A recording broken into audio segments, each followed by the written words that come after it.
여러분, 세계 식량 가격 지수가 8월에도 떨어졌습니다.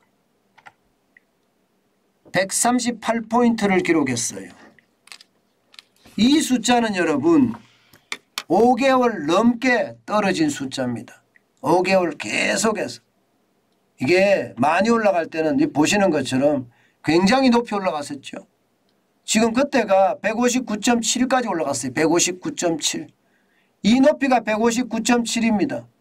159.7까지 올라갔던 쉽게 말하면 세계 식량 가격 지수가 지금 5개월째 3월이 최고점이었고요. 그리고 4월, 5월, 6월, 7월, 8월 5개월째 떨어지고 있습니다. 그러니까 이제 경제 전문가들이나 실전 투자자들은 어떻게 이야기하나 하면요. 야, 이제 물가 좀 떨어지겠구나. 야, 이렇게 되면 좀 식량 위기는 좀 벗어나지 않겠느냐. 뭐 이런 얘기까지 지금은 나오고 있습니다. 그런데 여러분, 이게 과연 식량 위기를 넘겼다고 이야기는 할 수 있을까요? 또 물가에 숨통을 트였다 이렇게는 할 수 있을까요?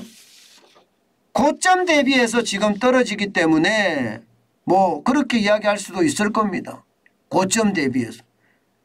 고점 대비해서 3월에 159.72, 4월에 158.4, 5월에 158.1, 그리고 6월에 154.7, 그리고 7월에는 140.7까지 떨어지더니요. 8월에는 지금 보시는 것처럼 하면 138까지 떨어졌으니까 굉장히 빠른 속도로 떨어지고 있는 것도 사실이죠. 곡물가격지수도 많이 빠집니다. 곡물가격지수도. 2022년 8월 곡물가격지수는요. 7월에 147.3포인트에 비해서 145.2까지 떨어졌거든요. 곡물가격지수가. 그런데 문제는 여러분 지금 138이라는 숫자 그리고 곡물가격지수가 145.2라는 숫자 이 숫자도 결코 낮은 숫자가 아니라는 거죠. 100보다는 훨씬 높고요.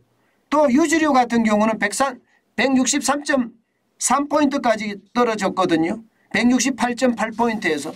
이것도 결코 낮은 숫자가 아니라는 겁니다. 유지료조차도. 설탕도 마찬가지입니다. 설탕도 112.8에서 110.4로 떨어졌다는데 떨어지는 것이 이게 전체는 아니다. 이렇게 이야기할 수가 있는 겁니다. 여러분 100을 넘어선다는 것은요. 결국 2019년이나 2018년 대비해서 그만큼 더 올랐다는 얘기. 38%가 올랐다는 이야기는 이게 여러분 적은 숫자는 분명히 아니죠. 지금 100m로 떨어졌을 때도 2019년에는 100m로 떨어졌잖아요. 그죠? 100m로. 2020년도 거의 뭐 마이너스를 기록했습니다. 그런 게 비하면 지금 2배 가까이 오른 것도 많거든요. 그렇기 때문에 아직 뭐 식량위기 끝났다, 식량위기 넘겼다 이렇게 말하기는 좀 어렵고요. 게다가 물가 숨통 트였다, 뭐 숨통이 트였다 정도, 숨통이 트였다 정도지 이게 물가 때문에 이제 그 고통이 줄어들었다 이것은 분명히 아니라는 겁니다. 아직까지 말입니다. 지금 그 고통은 계속될 겁니다. 더더욱이 경제까지 망가졌잖아요. 그렇게 되면 여러분 저개발국이나 신흥국이나 개도국은 어떻게 될까요? 그러면 진짜 굶는 사람 천재예요. 여러분 실제 말입니다. 실제 세계 기아 인구를 보면 말입니다. 2019년에는요. 이게 생각했던 것보다 적습니다. 6억 2천만 명 정도 됐습니다. 근데 2020년에 7억 2천만 명 됐죠. 2021년에는 7억 7천만 명까지 늘었습니다. 7억 7천만 명까지. 세계 인구 대비해서 기아 인구 비율을 보면 지금 2021년에 9.8%까지 올라갔습니다.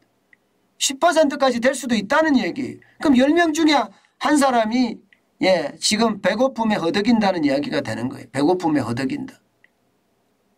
2005년처럼 뭐 12.8%까지 12.3%를 올라가는 것은 아니겠지만 지금 상태도 굉장히 어렵다. 결국 말입니다. 결국 지금 코로나19의 팬데믹이 불러온 것 여기에 러시아가 우크라이나를 침공하면서 일어난 것, 이 모든 것이 세계 경제에는 굉장히 큰 충격을 주고 개도국이나 혹은 신흥국이나 좀 더 나아가면 저개발국에서는요 굶어 죽는 사람들도 굉장히 많다 이렇게 이야기할 수가 있을 겁니다. 뭐 당장 멀리 안 가도 됩니다. 저기 북한 말입니다. 북한은 아마 굶어 죽는 사람들이 굉장히 많아질 수도 있습니다. 오죽했으면 고난의 행군이 다시 온다 이런 얘기까지 나올까요?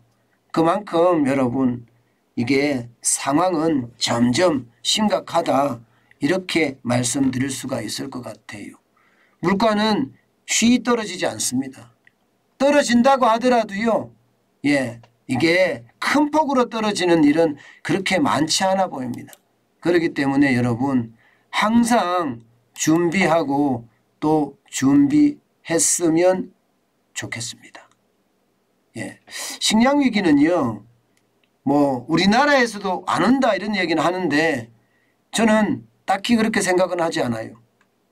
너무 가격이 비싸서 못 사는 거, 못 사 먹게 되면 이것도 식량 위기나 다름없다고 저는 생각을 합니다. 그만큼 말입니다. 가격이 계속 올라가는 것은 현실이 되지 않겠느냐.